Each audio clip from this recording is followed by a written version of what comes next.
अस्सलाम वालेकुम हबीबी, Nadeem Memon from the landmark realty. जिस प्रोजेक्ट के रिगार्डिंग मैं आपको इन्फॉर्मेशन देने वाला हूँ, ये मुमरा और कौसा का इनफैक्ट थाना का one of the best project है। हबीबी 23-24 एकर्स के लैंड में जो प्रॉपर्टी बिल्ड हो रही है, जो टाउनशिप प्रोजेक्ट बन रहा है, वो सिर्फ बोलने के लिए नहीं, एक्चुअली आई थिंक यहाँ पर अगर आप देखोगे ना तो माशाल्लाह 20% मोर देन 20% वर्क कंप्लीट हो चुका है। और बेस्ट पार्ट ये है कि यहाँ पे अपने को सबसे अच्छी चीज़ जो मिल रही है वो है इसका कारपेट एरिया। कारपेट एरिया की बात करूँ क्योंकि अभी अगर अक्सर प्रोजेक्ट में आप देखोगे ना तो जितने बड़े बड़े फ्लैट्स होते हैं, जितने ज़्यादा अगर आपको एमिनिटीज मिलती है, उतने छोटे छोटे फ्लैट्स हो जाते हैं। मुलुंड की पब्लिक इंग्लिश स्कूल में मनसे सैनिकों का हंगामा, स्कूल टीचर पर महिला टीचरों से अश्लीलता करने का आरोप।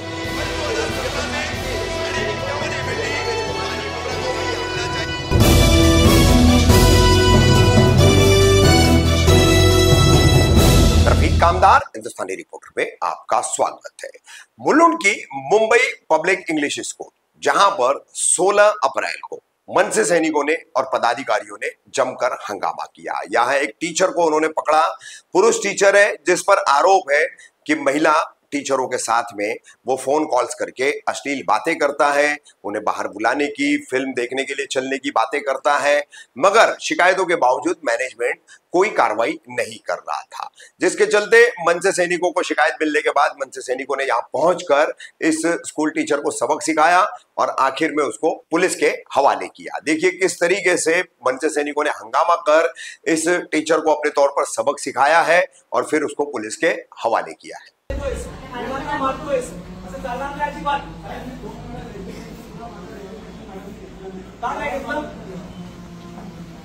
एक बार पाय खाली धडक नाहीये आणि मॅडमला काय बोलतो तुम्ही केसर कानातले चांगले ते चांगले कोणत्या मॅडमला कोण होते मॅडम बोलवा मॅडमला बोलवा घटक करत काय जे होते बोलतो काय करताय ते आणि त्या मुलीला काय नंबर मागतो रे लहान मुलीला काय नंबर मागतो कोणत्या लहान मुली मॅडम समोर येऊ केला मॅडम साक्षीदा दे ना आपल्या समोर बोलले ते लोक कोणत्या मुलीला लहान मुलीला नंबर का मागितला मॅडम त्या मुलीला पण बोलवा हो मॅडम इथे कोण की मुलगी बोलवा मॅडम इथे काम करून बेटा कोणाला जर वाईट वाटत असेल मॅडम इथे समोर माफी माफी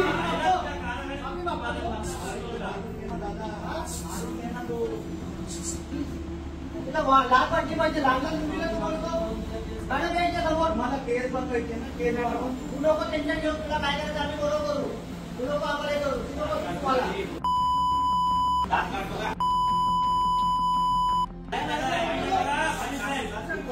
शांत राहा तुम्ही गुन्हा दाखवला ना दाखवले होता आणि नाला की हसलो हसलो हसतो आम्हाला सांगितलं की चांगले आमच्या कानातले चांगले काय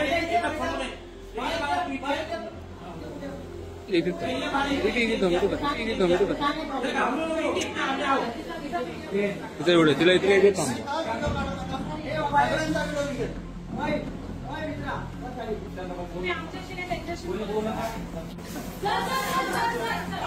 मुलींचा खट बायकांना अश्लील बोलतो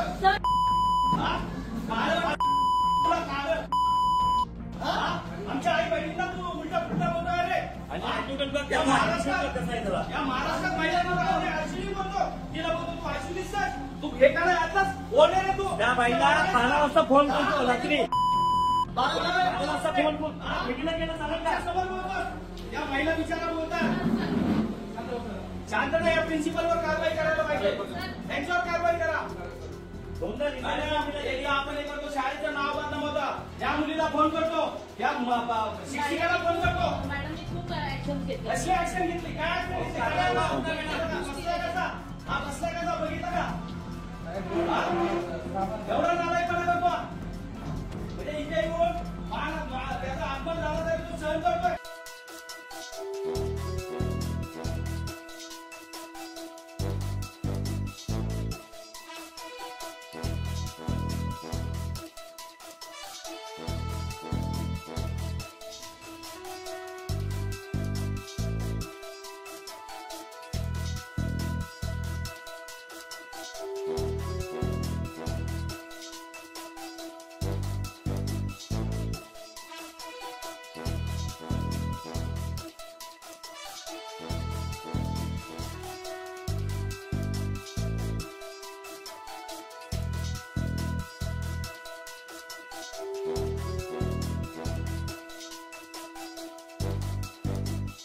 याच्यामध्ये एका शिक्षकाची आणि विद्यार्थ्यांच्या पालकांची एक तक्रार आमच्याकडे आली होती की एक शिक्षक आहे दीपक सरोदे नावाचा, हा मानसिक रुग्ण आहे. तरी तो शिक्षकांना त्रास देत होता, शिक्षकांना अपरात्री फोन करत होता, मुलींना नंबर मागत होता, मुलींच्या टॉयलेटच्या बाहेर उभा राहत होता आणि शाळेत जर शिक्षक शिकवत असतील तर त्यांच्या वर्गात जाऊन बसायचा. तू खूप सुंदर दिसते, तुझे कानातले छान आहेत, तू बाहेर येशील का फिरायला, त्या पद्धतीने तो या शिक्षकांशी बोलायचा. आता मॅनेजमेंट हे झोपलेलं आहे, हे सरकार झोपलेलं आहे. आणि या सरकारला आणि या मॅनेजमेंटच्या अधिकाऱ्यांना उठवण्याची वेळ आलेली आहे. त्यामुळे आज आम्ही महाराष्ट्र नवनिर्माण सेनेतर्फे हे आंदोलन छेडलं होतं आणि आम्ही आजच शिक्षण अधिकाऱ्यांनाही पत्र पाठवतो आहे. त्यांनी जर 7 दिवसात त्यांच्यावर कारवाई केली नाही, या अधिकाऱ्यावर आम्ही तीव्र पद्धतीने त्यांच्यावर आंदोलन छेडू.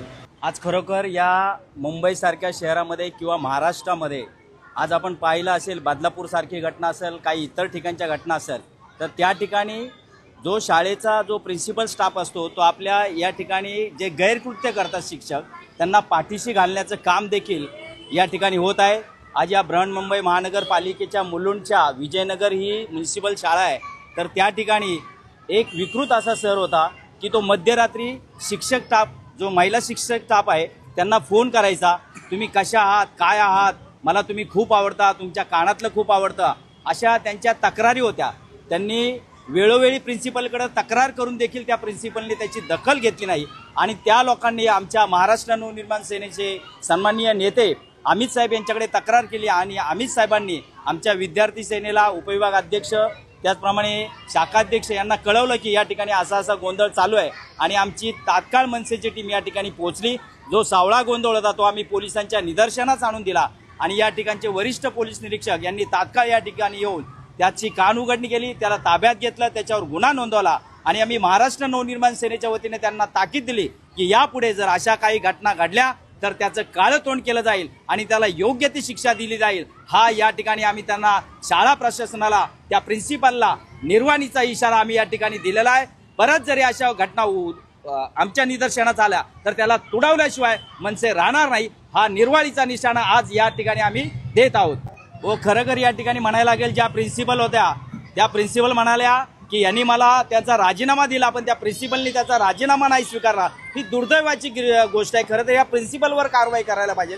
या प्रिन्सिपलचं पण असं म्हणणं होतं की आम्ही चेंबूरला जे अधिकारी बसतात त्या ठिकाणी आम्ही याचा पाठपुरावा केला होता, पण त्या चेंबूरमध्ये असणाऱ्या प्रशासनाने देखील त्याची नोंद घेतली नाही. ही खूप दुर्दैवाची गोष्ट आहे.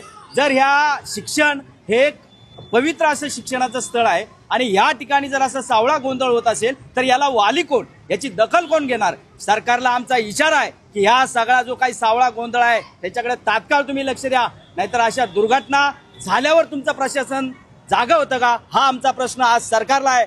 फडणवीस सरकारला आमचं एवढंच सांगणं आहे की याची लवकरात लवकर दखल घ्यावी आणि याच्या चौकशीचे आदेश लवकरात लवकर देण्यात यावे, अन्यथा मनसेच्या वतीने या ठिकाणी तीव्र असं आंदोलन केलं जाईल. त्याची सर्व जबाबदारी ही प्रशासनाची असणार आहे.